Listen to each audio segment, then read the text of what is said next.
Welcome back, travelers. It's another pit stop. Yes, you can come on in, park yourself up and chillax for the next hour or so before we jump on over and get Ben Emlyn-Jones. Yes, indeed.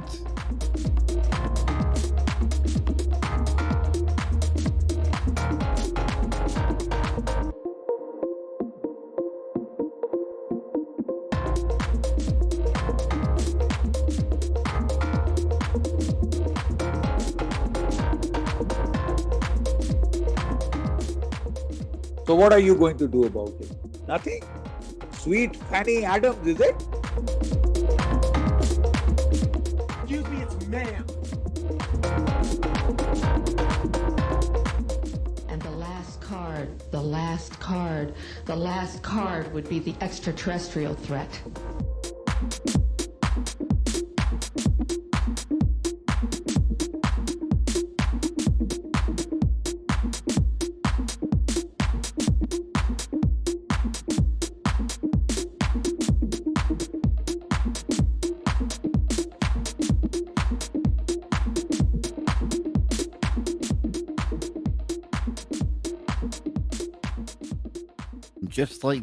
Just like that, we're back, we're live. I hope you're all doing well out there. Hope we have all recovered from last night's extravaganza with Mary Dacina.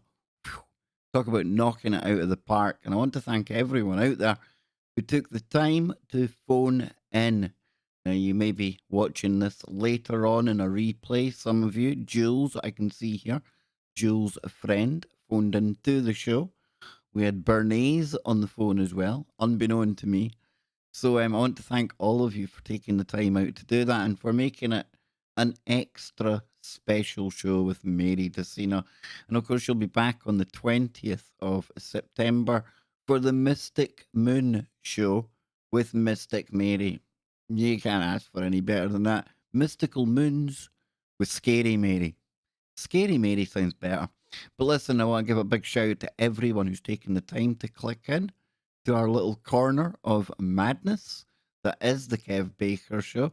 Jules, first in the chat today, and you can see under Jules' name on the screen here, we've got very violent purple coloured membership goal. I have not been doing my job right. I have been letting the membership numbers stagnate in the background. So from here on in, I will be hammering home the point. And on some occasions, we'll be putting on members only chat. But not today. Not today. But forewarned is forearmed, as they say. So Jules was saying we're all first. It's very woke of you, Jules. It almost triggered me. This is how we got into the situation, or somewhat of a contributing factor to the situation of the cray-cray in the world, is that we decided that there would be no winners and losers. And just look how that's turning out, you see. Sometimes we have to be winners and losers. When you lose, that's when you try harder. And that's when you strive to get better. When there's no difference between winning and losing, you see, that impetus, it kind of kills the whole ambition to get better, right? So you were first, Jules, and everyone else, they're the losers today. I'm only joking. Phew. Watch my numbers go down to just me and Jules watching. I'm only joking because second in there was Jocelyn. And then we got Jose, Ramon, Francis, King Sweet. Who else we got in here? Saint Marionette. I see Jennifer kicking around. All these names in green. And of course, some of the names in blue as well. That's our members. And hopefully the members can start using the member emojis. Then people will think, why can't I get that emoji? Well, you got to become a member, you see. See how it works? Get it sussed. We'll get there. We'll get there slowly, right? And we haven't even decided what the next emoji is going to be. We haven't even gone there. Oh no, I've got some stunning stuff for us to take a look at today. Stunning. Jaw-dropping drone footage of the pyramids. We've got a little bit of archaeological art to throw into that as well. We got some space. We got some woo. And then, like I say, we shift gears and then we'll go over and we'll get Ben Emlyn-Jones for The Truth Is Out There. Yes, he's coming on today. I always like it when Ben comes on, and we'll need to send Ben a lot of love and a lot of energy because he lost a very dear friend very recently. And I know he's been kind of suffering because of that. So hopefully we can send him much positive vibes, ladies and gentlemen. Doesn't cost you a penny. Plenty of positive vibes going Ben's way. The one and only Polynation is kicking about in there. More Ron. Wow, I'm awake. Let's see if I can stay that way. Now, Ron, I am reliably and told that I am the most boring man in the world, and I can send people to sleep. Just ask Sidvich, okay? I am his, I'm like his, what would you call it? Chamomile tea. Makes you a bit sleepy, doesn't it? Sleeping tablets. I am a sleeping tablet, Sidvich. There you go. We've got Marty in there. Who else we got kicking around? Jules, Jocelyn, Bet. On them ones. Alison, good to see you. Jenny, good to see you. Wink at me. Oh, stormy Florida. Yeah, I bet you. I think it was Joe Joseph. Anne was telling me Joe and Ange were hunkering down for the storm that was heading their way. I think it's the same storm, actually, to be honest with you. Jenny's busy listening. Good stuff, Jenny. Listening is the best way. That way you don't have to put up my radio face. There you go. Getting ready to move, Jenny. Cool. Where are you moving to? Mojo is in the house. Big shout out to the Mojo. We're going to take our look at our first story in a moment, folks. Just been really nosy and want to find out where Jenny's moving to. Will we all be nosy, all 29 of us? Jenny, come on, tell us. Not that we're going to stalk you or anything. We're not like that.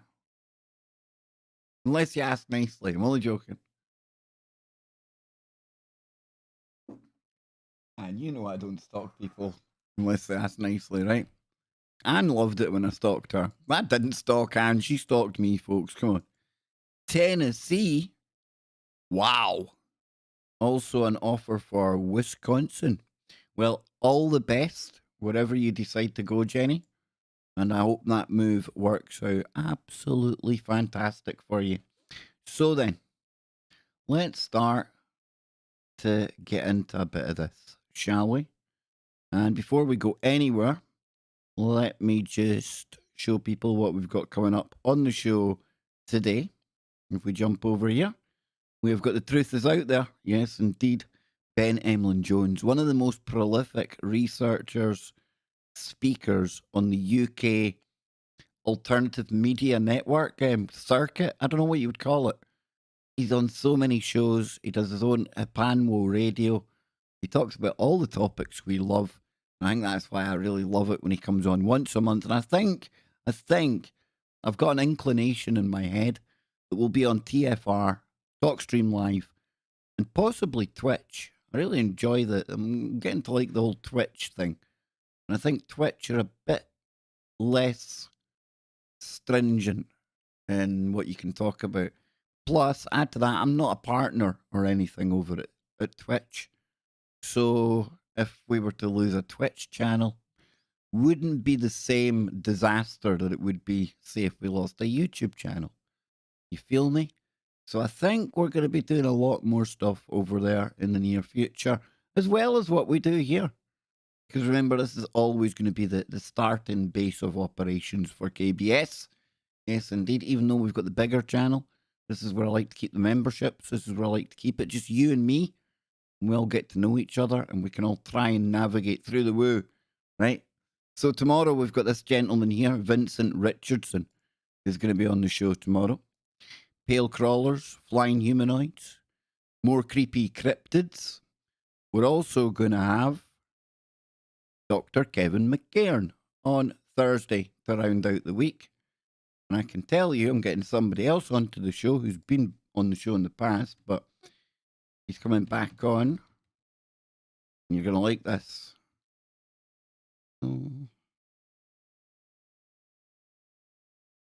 Let's see. Hang on now.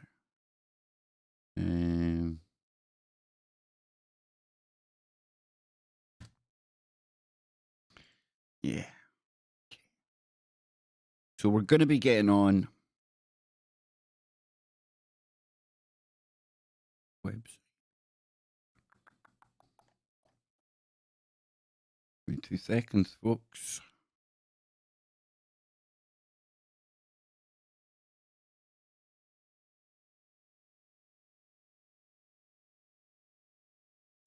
The anticipation is building out there. How's that? You're thinking, no, hurry up, Kev, hurry up. So we're going to be getting on a returning guest, and his name is Bruce Fenton. Now, when Bruce comes on to the show, we're going to be talking about exogenesis, a very ancient alien story indeed. I come back here, there it is there. Exogenesis. Hybrid humans. Scientific history of extraterrestrial genetic manipulation. So I was in touch with Bruce today, and he's going to be coming back on. I just need to give him some dates, and he'll be there. So some really exciting stuff to look forward to. And of course, Bruce talks a lot about the archaeology. We had him on with Jess and Dan before, Mammoth Hunter. Excuse me. And then we were talking about the out of Australia theory. Now, we were talking a lot about the archaeology that night, and it's archaeology where we're going to kind of start today. Because, like I say, I found something yesterday that literally, it stopped me in my tracks, and I was just sitting there in wonder looking at this. and it's drone footage of the Great Pyramid.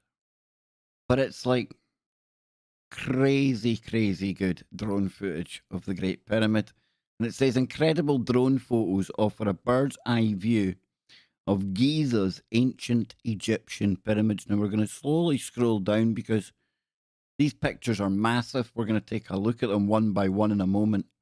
I'll kind of pull them off as we scroll down here. But what this does is this increasingly zooms in more detail down onto where the capstone should be. Watch this. Follow the progression. So we've got this one here, the first one. And we go down a bit closer. Pull that over here so we can look at it in more detail in a moment. Then a little bit closer. And then ever so much closer. Look at this. Like right down onto the top of it. Unless you've been up there. This is something I ain't seen before. I ain't been up there. Look at that. You can see obviously at first inspection where there's been people leaving menchies, as we call them, in Glasgow here. Graffiti. I'll put that one. There we go. So there's a video that comes with it. And I'll kind of zoom this out now so we can see the video. Check this out. There we go. I want to turn that down just in case we get a music content match or something. Here we go. Check this out though. Absolutely stunning. Now I believe it's a Ukrainian videographer who's done this. Just look at that. This is what I love about, drone technology, and it's getting cheaper and cheaper and cheaper all the time. One of my brother's friends, he's got a drone. It's one of the quadcopter, the white one. You'd know if you've seen it. But some of the footage that he's captured, again, it's absolutely stunning. Absolutely stunning. So if we take a little look at these pictures in more detail here. Now here's the first one. Here's the first one here. If we can zoom in on it. Check out that. Now, you can just about see the lines where arguably you could say this is like an 8-sided pyramid because there's a slight concave kind of curvature to it that you see on all sides. But still, look at that. It's insane. And we're going to be getting a guest on who talks about the potential for this being some kind of either a power plant or perhaps paying tribute to an earlier cycle and high technology of a previous lost civilization that the Egyptians were trying to pay homage to. Dr. Charles Koss is going to be coming on the show from Down Under to share his theories about the pyramid, about the Templars, about ancient aliens, about Australian megalithic sites, you name it. Anyone else getting the distinct indication that we're trying to raise the bar around here when it comes to this info? I hope so, because we're working hard in the background to make it happen, folks. We really are. So there's another one zoomed in closer, but this one here, check this out. We'll go right in close. Because it makes you wonder just how old some of the... I mean, obviously we've got letters in here, right? But when you look at it real closely, you can see there's like this one over here, look. Now, I don't know if you can see my actual... Yeah, you can. If you look closely in at that, you can see there's almost like really, really old carvings on there as well. Making me wonder just what's on all of these stones up there. Is there anything of any great interest? You see? Pretty cool, right? I mean, I don't know, maybe some of you out there have been to the pyramids. Maybe you've been up the top. Maybe you've seen all of this. Maybe your name's up there. Maybe we can find it.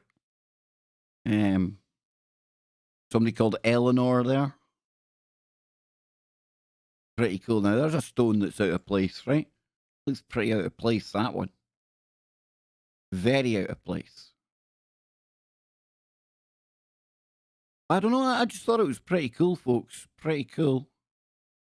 We'll read the story that goes with it in a second as well. Obviously, find out more about this guy. I believe this is what he does.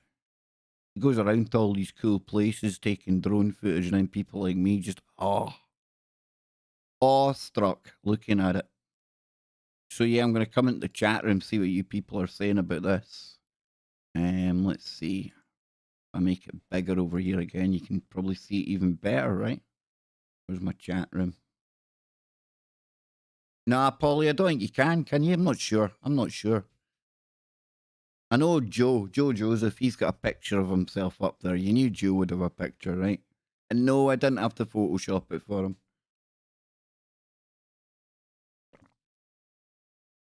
There we go. Big shout out to Malaya. I see Malaya in there as well now. Very cool though, eh? All the different sizes of stones as well. Pretty damn cool. What do you people out there in Chatland though? What do you think? Sorry. What do you think they were used for? The pyramids. What do you think? Do you think they were totally ceremonial? Do you think they were some kind of burial chamber, despite the fact that no mummies have ever turned up there? Was it a machine? I definitely think there's something mechanical to it, something that we're missing. You look at the very crystalline style of rock that's underneath. Chris and Cherie Geo, they shot 4K video from the subterranean chamber, and it's like a magical world because it's all glittering and sparkling, and you think of running water going below that, running against that kind of rock, ionizing the water, coming off. Does that end up in some kind of combustion, some kind of power source? I don't know. I really don't know where the obelisks, like ancient pylons, were they capacitors? Was the pyramid a capacitor? Was it capturing microwave energy like Christopher Dunn talks about? Just so happens that some of the shafts are exactly the same wavelength as microwave radiation. Just coincidence? Maybe. We don't. Big fans on coincidence around here. In my days studying pseudoscience, because I'm a qualified pseudoscientist, which means nothing. It means I talk through a hole in my arse, ladies and gentlemen. I think it all makes perfect sense. There you go. There you go. I like that, Ron. Landing markers and housing of a spaceport. You know, when you look at the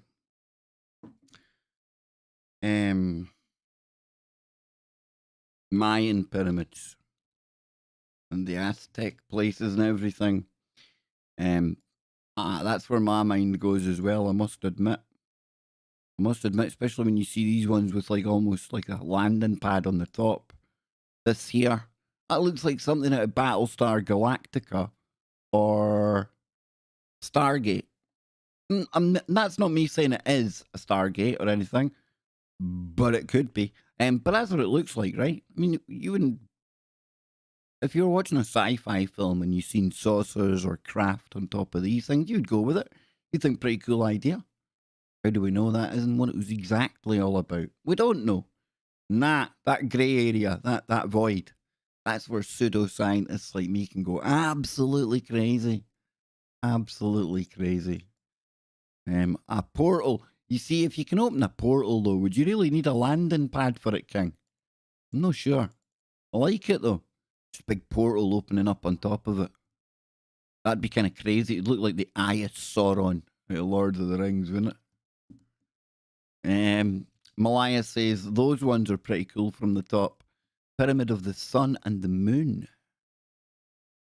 Polly says, in my opinion, pyramids were a spiritual server for the earth. And that's exactly what it's all about. We're all going to have our own opinions on this. And all of them are pretty cool. Pretty wonderful ideas. Will we ever truly know? Maybe when we go to the other side, when we find out, we'll be like, no, you got to be kidding me. It was about that. You'd like to think that you get clued up into the answers to the questions we've all been asking, right? When we shed the spacesuit, we go back to wherever we came from. Malaya, I couldn't even think about climbing one of these pyramids these days. Now, in my army days, I'd have probably done 10 reps up and down it, no problem. Go again. No, not now. Even looking at the steps on these lower ones here, I feel absolutely knackered. Absolutely knackered. Built from the spoil of the world's deepest hole. Not sure where you mean there, because you got pyramids all around the world, so that's a deep hole. Where's the hole, King? We need to find the hole. That's it. Whole Earth theory. There's a hole somewhere. We need to find it, ladies and gentlemen.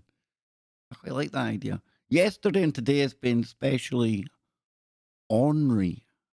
I think having to do with the blue moon. Pretty fiery too. Oh, Malaya's got the fiery head on. Who can we send her out to fight with? Come on. We need to make the most of this aggression. Polly says they're to weigh down the earth, stop it blowing away. I like that idea.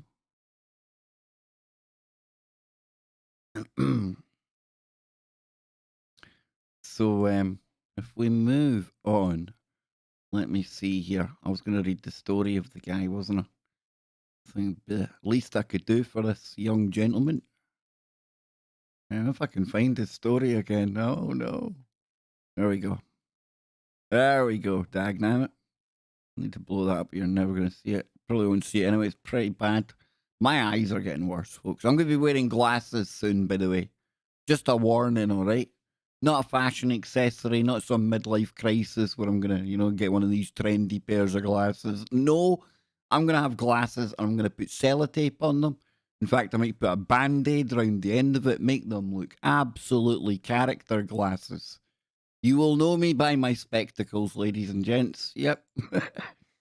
So it says, as early as 225 BCE, the Great Pyramid at Giza was named one of the 7 wonders of the ancient world. The list by Philo of Byzantium also included the Lighthouse of Alexandria and the Hanging Gardens of Babylon. The Lighthouse of Alexandria was the library I was always wanting to get into, but hey, the Lighthouse, pretty cool. Watching that, what do you call it? Van Helsing, the lighthouse and that, and me and my boy agree there's something creepy about lighthouses. Definitely something creepy about a lighthouse, right? It's not one of the top 3 places I would like to spend the night in. I'm just saying. However, unlike these 2 ancient wonders, which have fallen to time and circumstance, the pyramids remain to this day. Now, thanks to the clever drone photography of Ukrainian travel photographer Alexander Ladanevsky, everyone can now see these wonders from high above. Ladanevsky specializes in travel photography, capturing unique vistas from Tanzania to Norway. Now, while his shots are enough to inspire wanderlust in anyone, they can also lend perspective to even experienced travelers lack. For his pyramid photos, he collaborated with the Egyptian Ministry of Tourism. I was wondering about that. I was thinking, can you just turn up on the Giza Plateau and start flying around like drones willy-nilly? That could get a bit messy, couldn't it? People doing drone races around the Great Pyramid. So you have to get permission. You see, nothing says freedom, folks, than having to get permission from the Egyptian Ministry of Tourism. All an illusion. Freedom's an illusion. So it says here, the drone was flown directly over and around the Great Pyramid of Giza and offers a compelling look at the very tip, not just the tip, but the very tip. There you go, of the famed structure. The Great Pyramid is almost 4,600 years old. So we're told. It was built for the pharaoh Khufu, who ruled in the old kingdom of ancient Egypt. Constructed of limestone bricks cemented with mortar, the pyramid stands 481 feet tall. It was the tallest man-made building for over 3,000 years until Lincoln Cathedral was built in England in 1311. Experience the monument like never before and scroll down to zoom into the very tip. Not just the tip, the very tip of the pyramid, laboriously built in ancient stone bricks. And we've talked about the pyramid probably more than any other topic on my time doing the Kev Baker show and Freaky Friday. And you know what? I still can't get enough of it. There's always been something about Egypt. It would be the one place on the bucket list before I checked out of this physical realm. That would be the place for me. I don't know. Is it an ancestral thing? Do we all have that contained in us? And the name. Let's take a look at the name again.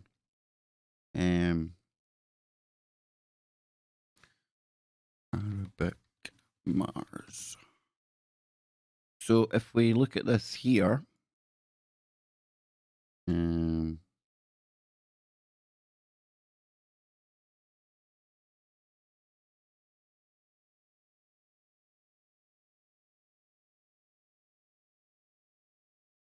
it says Cairo, Al-Qahira is the capital of Egypt. Cairo is the 16th most populous metropolitan area in the world, with a metropolitan, where are we? With a metropolitan area population of approximately 15.2 million people. That's like 3 times the size of Scotland. Like that population. That's insane. So Cairo is located on the banks of the river Nile. As we know that. Is this the one here I'm looking for, though? Here we go. While Al-Qahira is the official name of the city, in local speech, it's typically called by the name of the country, Misra, pronounced Masra in the local dialect. And the name Al-Qahira literally means the subduer, though it can often be translated as the victorious. The name Cairo is believed to derive from the Arabic name of the planet Mars, Al-Najm Al-Qahir, which was rising on the day that the city was founded by the Fatimid dynasty in 1972. And I just think it's really interesting how there's any mention of Mars when it comes to the naming of Cairo. Because it's interesting. Speculation Island. Remember, we've got our own place where we do this. In fact, watch this. I can take myself to Speculation Island in the drop of a speculative hat. So there we go. I'm on Speculation Island with you now, right? But you think of Cydonia, the area on Mars that was pictured, I think it was by Voyager back in the 70s, that looked like there were structures there. Now, I'm not going to blow smoke up your tuchus. As the imagery got better over the years, it became clear that maybe what we once thought was the face on Mars wasn't quite a face on Mars. That doesn't take away from the fact that there's still pyramid-looking objects that I think are worthy of more attention. Why did I bring this up? Because it's always been niggling away in the back of my mind that maybe the reason that Mars has a connection to the name Cairo and we see pyramids, the biggest and the best ones right there, were they paying homage to where they came from? Was there a transfer of people that went from Mars for whatever reason? Some cataclysm had hit the planet? I don't know. And did they come here? It's all speculation. It's just ideas. Just a guy in Glasgow under the data dome rambling along. Who knows? Who knows? But we'll take a little quick look at Cydonia. And while we're on it, I like these kind of streams where I've got heaps of stuff pulled up, right? And then we blatantly just like get really nowhere near it. We just end up going down one of these rabbit holes. So, like I say, what at one point looked pretty face-like turned out to be, well, I don't know. But that's not to say that it's not an area worthy of investigation. Look at the latest rover and things we've put up there. Can you imagine we had that little copter going around Cydonia, taking a look at arguably some kind of complex underneath the harsh, barren Martian terrain? I don't know. But what I do know is I'm going to have a quick drink of my pot of tea that Anne made me before the show. Must have been a good boy. You see, there we go, ZX throwing it in there. Oh, big shout out to Karen, Andy, and Zach. Good to see you guys. We're back. We're full stream ahead, Gherkins. We're back in the saddle. We're 110% focused. We're going. But today we're talking all about pyramids, Mars, Wu. When we come back from the break, we'll take a look at some more archaeological imagery. But while we're on the break, please let me remind you that we do have memberships around here. And if you would like to become a member and support the channel further, just click the big shiny join button down below. And you too can join us on super secret safe space Sundays in the member zone. Skipper Key, Philo, and Wanda in the house. A fish called Wanda. Not that I'm saying you're a fish. Don't take that the wrong way. That's terrible. I wasn't suggesting you're a fish. Let's get him off there.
There we go. So don't forget, we're going to have Ben Emlyn-Jones over on the show today.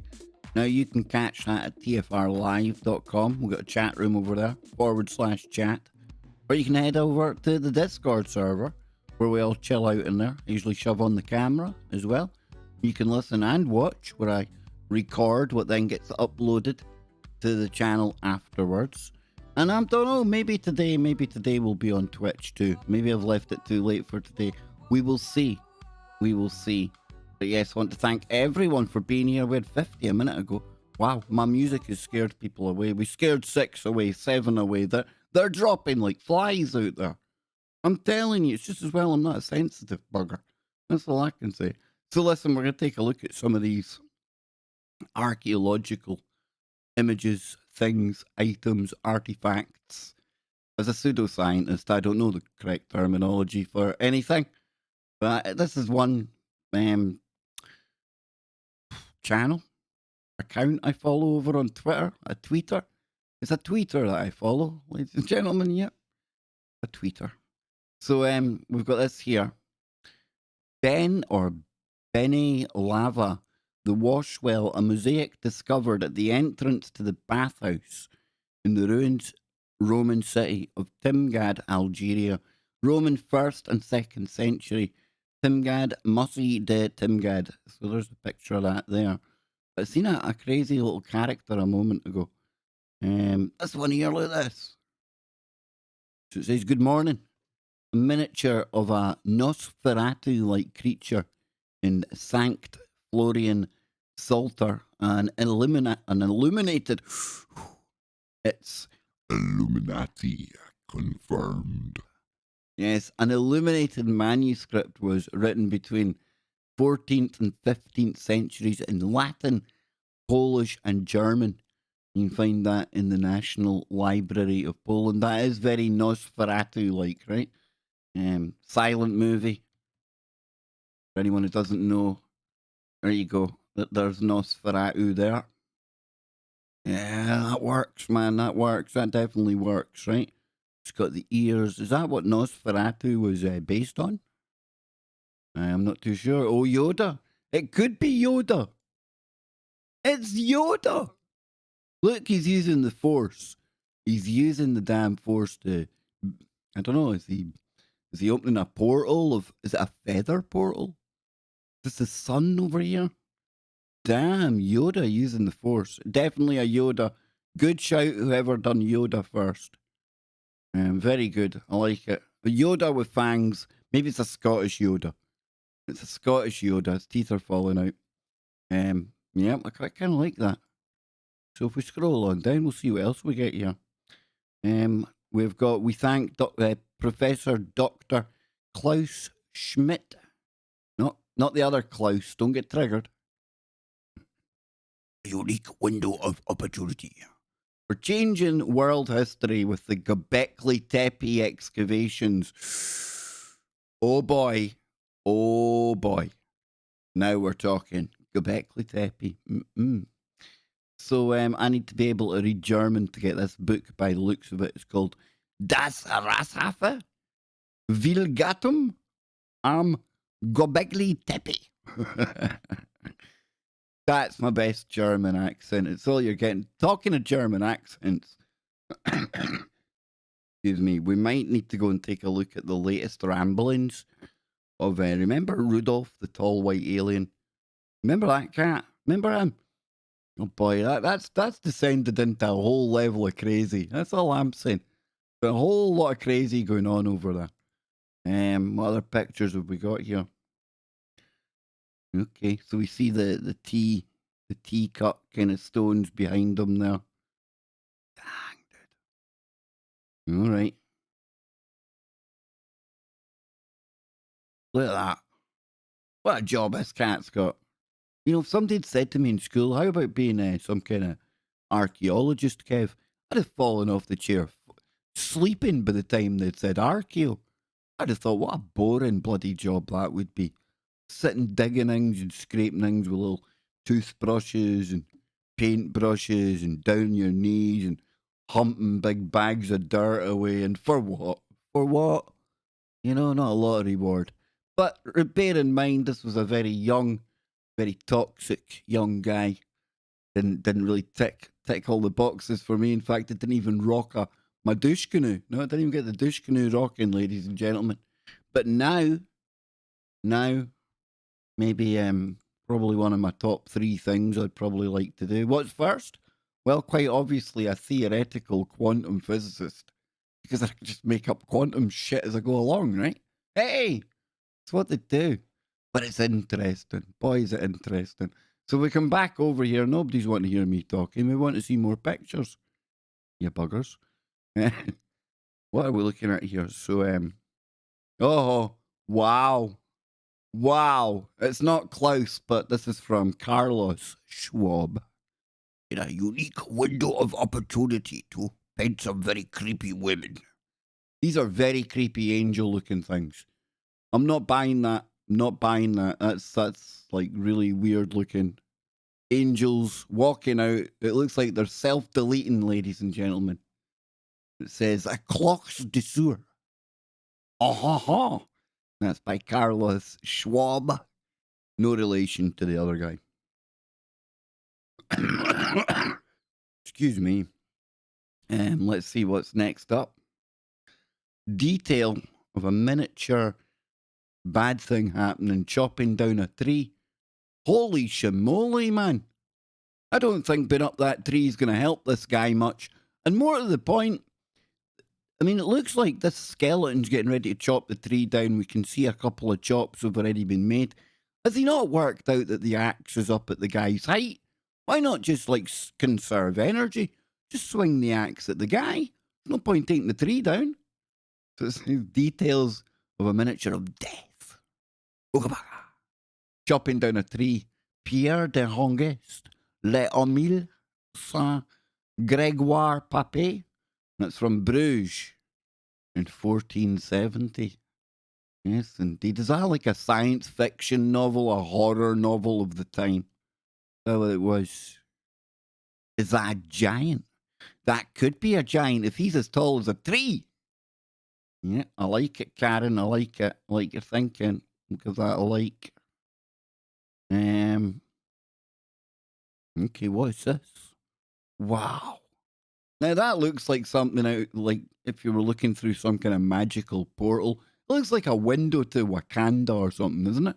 Isn't that Marvel place? Is that the place in Wakanda? Is it? I think so. Watched her and Anne and the Kevin watching that movie, Black Panther. That looks like some magical land that's just appeared. Like a mirage on the horizon. The Mont Saint Michel is one of Europe's most unforgettable sights here, no joking. Set in a mesmerising bay shared by Normandy and Brittany, the mount draws the eye from a great distance. No shit. Wow. Yeah, you see it bigger there, folks, I think.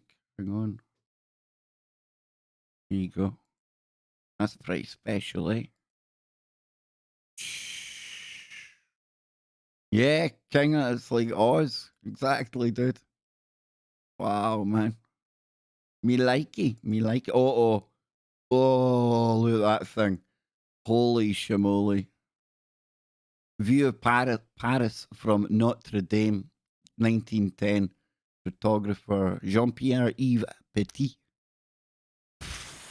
There's something about gargoyles, man. They're not good. Not good. How fucking sinister does that look? I'm sorry, but it does look sinister. Listen. So what are you going to do about it? Nothing? Sweet Fanny Adams, is it? I'm going to do absolutely nothing, General Bakshi. Why? Because I am weak and I would die. I would get Bill Bean onto that thing in a heartbeat. Yeah, you can't just walk into some kind of arena with a stone gargoyle and expect to get away with it. Shh, I mean, I like my Bakshi, but come on, man.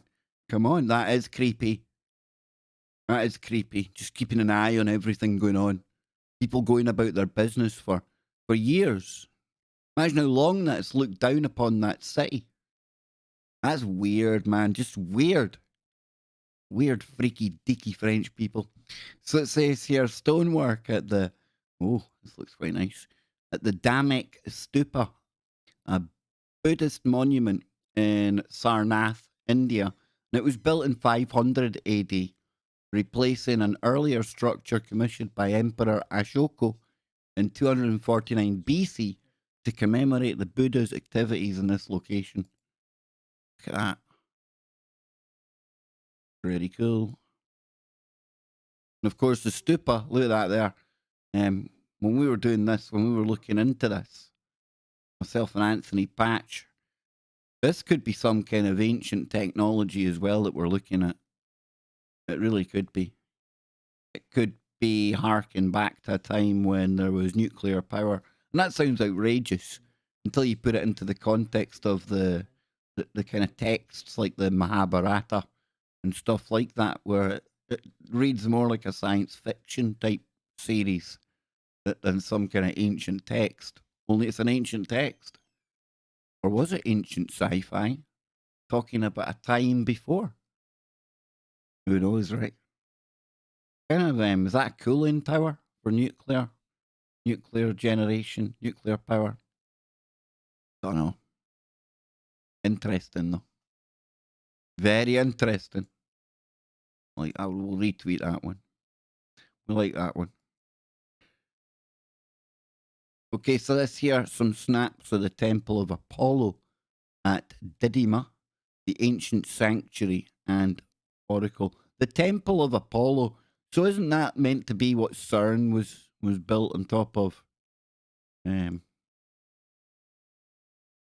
Memory serves me correctly.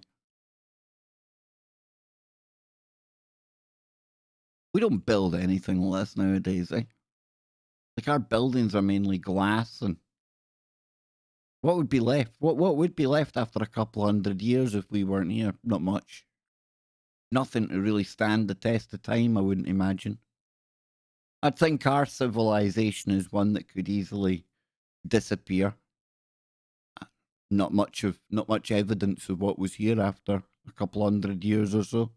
And in geological, cosmical kind of terms, a couple 100 years is nothing. It's not even the flicker, not even the start of the blink of an eye, right? Bronzed palace style jars. Big, huge jars. What's this? Coins, money. The impressive Trier gold hoard is the largest Roman gold hoard ever discovered. Comprises of more than 2,650 aurea gold coins with a total weight of about 18.5 kilograms. I would imagine that's, if that's gold, 18.5 kilograms, that'd be a lot. That'd be worth a bit, right? Oh, I don't like these pictures. Don't like these pictures. Something weird about them. Barber shop with monkeys. Monkeys and Cats, and this is by Abraham Teniers, Oil on Copper, between 1633 and 1667. So it's like the one, I think my granny had the one with it was the dogs playing cards. It was like weird. I don't know, man. There's something weird about that. I don't know. Hey, in one of the many worlds, it might look like this, right? In fact, if the many worlds thing, if you take it literally, there is a universe where there's monkeys cutting the hairs of cats and really weird stuff going on. And even I can't go there. Even my pseudoscience can't go there. Oh, what's this? What is this? Death playing chess. There's an old fascination with the old boy Death back in the day, right? It was painted around 1480, 1490 by the Swedish medieval painter Albertus Pictor. They don't do names like they used to, eh? Albertus. Yes, the name's Pictor. Albertus Pictor. Thank you very much. Nah, alright, didn't work. Currently located in Tabby Church outside Stockholm in Sweden. Now, I'm glad I can see the full picture now, because I was wondering what they were both looking down at and laughing at, and I didn't know what he had in his hand. I'm just saying. Top tip. You know me, I don't really give out advice willy-nilly, but top tip, don't play chess with death. It's probably not a good idea. What are we getting here? A scene painted on the side of the casket of Tutankhamun depicting a battle against the Nubians. This detail shows wounded or past Nubian soldiers and horses jumbled together in a scene of chaos. The tomb of Tutankhamun, 1332 to 1323 BC, Valley of the Kings, West Thebes. There you go. That's a lot of chaos going on in there. Lot of chaos. And only a few Egyptian warriors causing it, you see. They look kind of tall as well, to be honest with you. That one that's a very rude angle to be getting into there. You better watch he doesn't slip. I'm just saying, just a tip. Rock painting of a honey hunter harvesting honey and wax from a bee's nest in a tree near Bicorp in Spain. Are now on display at the Museum of Prehistory, Valencia, dating around a cheeky little 8,000 to 6,000 BC. That's amazing. Looks like somebody climbing up right enough. Yep, you got the bees flying around there. They look like murder hornets. That's big bees. That's all I'm saying.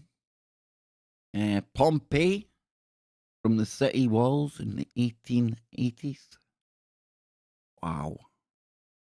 It's quite surreal sometimes when you look back in time at these kind of sepia images. I don't know, there's something weird about it. Something kind of surreal about when you see very early film footage that's been digitized and 4K remastered and colored, and I don't know, it's weird to look at. Weird. Artist signatures, boring. Biggest wonder of Roman times, the Colosseum. Oof. Yeah, look at that. Now, we ain't building anything like that nowadays, right? We just ain't. Karen, yeah, Pompeii. Very, very, very sad indeed. What are we getting here? Now, those skulls. I'm going to take that picture. Do you know why? Because those skulls look very much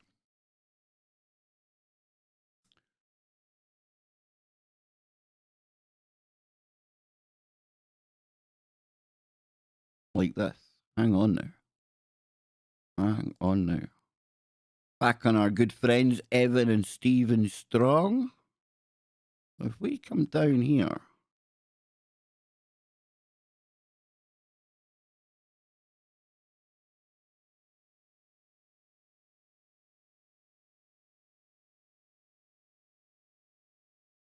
Might be in here.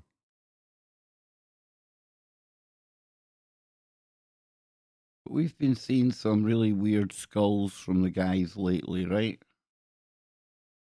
Not that one.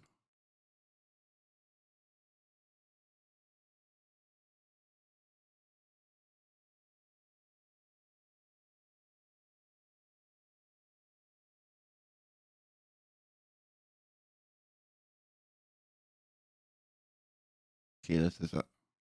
This here. Now, this is the one we've been talking about on the show a lot, where it goes back with not much of a forehead.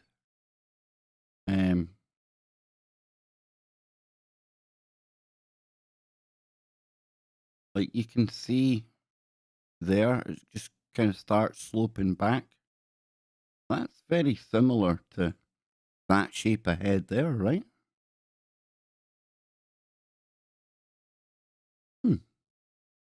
Just saying, just saying.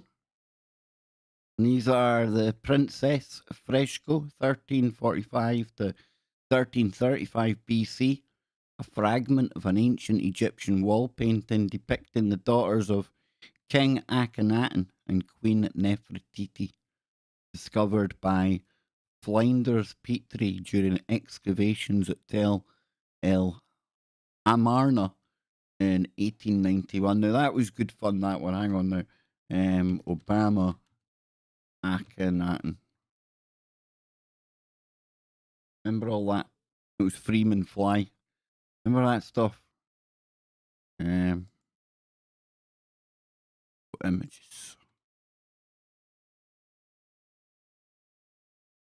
That's a good one now.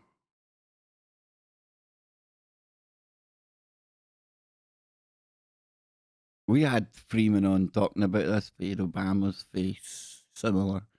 Michelle and Nefertiti, and then the daughters as well. But that was like way years ago. Damn, when did Obama again? 2008? Shit, I've been doing this too long. Too long, folks. Too long. What have we got here? I know this looks Sumerian, very much. Probably not, though. It says Lamassu from Dur Sharukan, now on display at the University of Chicago Oriental Institute.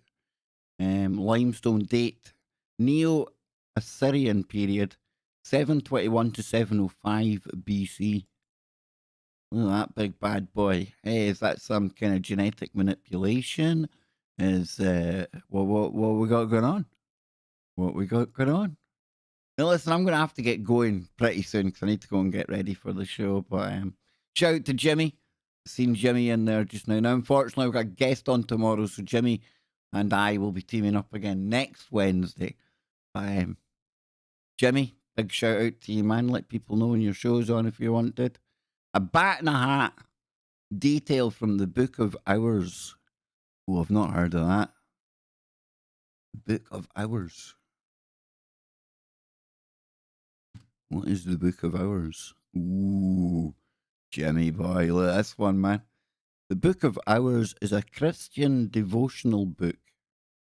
Popular in the Middle Ages. It's the most common type of surviving medieval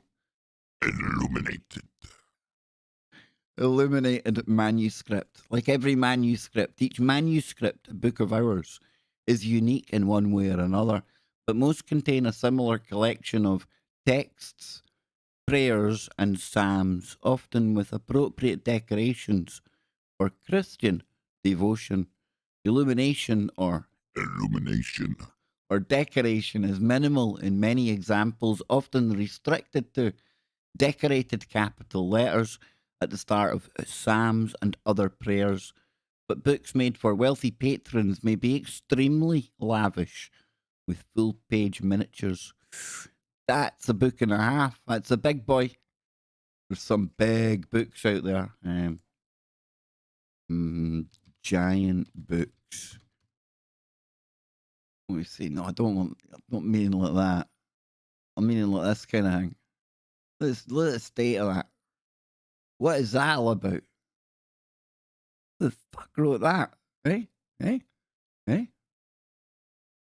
What is going on there, folks? What is going on there? I don't know. Sarcophagi. Yes, indeed, sarcophagi, Jimmy. Do still have you on the soundboard, dude. You're actually uploaded on a soundboard site now. It's quite interesting. There's another one, look. The size of that. What's going on? What's going on, folks? Look, I could sleep in that book. It's disgusting the amount of trees they must have used to make that thing. Anywho. I like that. Oh, I like that. Yeah, I like that. Batman. Seems like this bat's got a hat on. Pretty cool. Oh, nice cheeky little cat. The Library of Celsus, Euphrates, Asia Minor. And a cheeky cat picture going on there. Okay, this last one here, we've got the Satkunda rock paintings, 5,000 years old. Located near Bhopal in Madhya Pradesh, India. Oh. Hey. It'd be wrong if I... It goes far Come beyond on. one man. This needs to be fought against. This cannot be taken lying down. Exactly, Bakshi. Look, these people don't look like they're taking anything lying down. It's like Bakshi's got them ready to fight. Is that death kicking about in here? It wouldn't surprise me. Every other part of the world and time that write about it, right? There's a lot going on this world, though, eh? There's a lot going on. Dang, dudes. Yeah. So listen, folks, listen. I'm going to have to get out of here as much. The guest has checked in. Evening, bro. Be with you soon. Just wrapping up a stream with the best people in the world. There we go. So, folks, listen. We had a good little look at the whole the pyramid stuff today. Not that. There we go. The pyramid pictures. With the strange markings on some of the stones where the capstone should sit. I wonder what would happen if you put a really, really gold-coloured, or not just gold-coloured, just gold capstone on it. You probably slip into place, like laser beam out the top, Stargate. I've seen the Hollywood movies. I know what happens. But listen, all joking aside, thank you for hanging out with me today. It's been a blast, and I am well warmed up now for what should be another brilliant show with one of our favourite regular guests, Ben Emlyn-Jones. The truth is out there. Yes, indeed. So expect UFOs, expect cryptids, expect high strangeness. And don't forget, if you can't make tonight, tomorrow, this could be a really good one with a new guest. Vincent Richardson will be joining me to talk about I'm getting creeped out by these pale walkers or crawlers or whatever you want to call them. But I hope you've had fun here today. I hope you join me for the next two shows, and then round out the week with one of my guilty pleasures, the most based neuroscientist in the world, ladies and gentlemen, Doc McCairn, will be on KBS on Thursday as we round out another stellar week right here. And we're only kicking it off. It's only Tuesday so far. Ben Emlyn-Jones just around the corner, 23 minutes from now. If you can, please share the links to the show over on social media, whether it's our YouTube links here, whether it's when we go live over on TFR Live and TalkStream Live. And like I say, we're going to be simulcasting a lot of shows over to Twitch TV, starting in the very near future. I'm thinking maybe tomorrow night. Since we're on the cryptids and all that stuff, I think maybe we might get one tomorrow night. We'll kick it off there.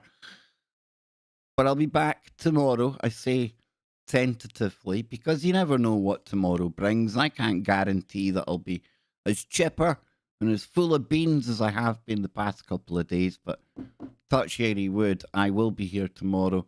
And if all else fails, the main show, Vincent Richardson tomorrow night. But that's tomorrow. And I would like to think that 41 of you here right now, even if we get half of you joining us over on the disco for the show, it's going to be a really, really special occasion. Why? How can I be confident about that? Because Ben Emlyn-Jones, he always delivers the woo. So thank you for being here. Thank you for being you. Remember what I like to say around here. Keep your mind open. Keep looking for the woo, but not to the point where your brain turns to black goo. Remember, check out Jimmy's channel. Remember, check out We've Read the Documents, Doc McCairn, Housatonic Live. Check them out, folks. Making alternative media great again.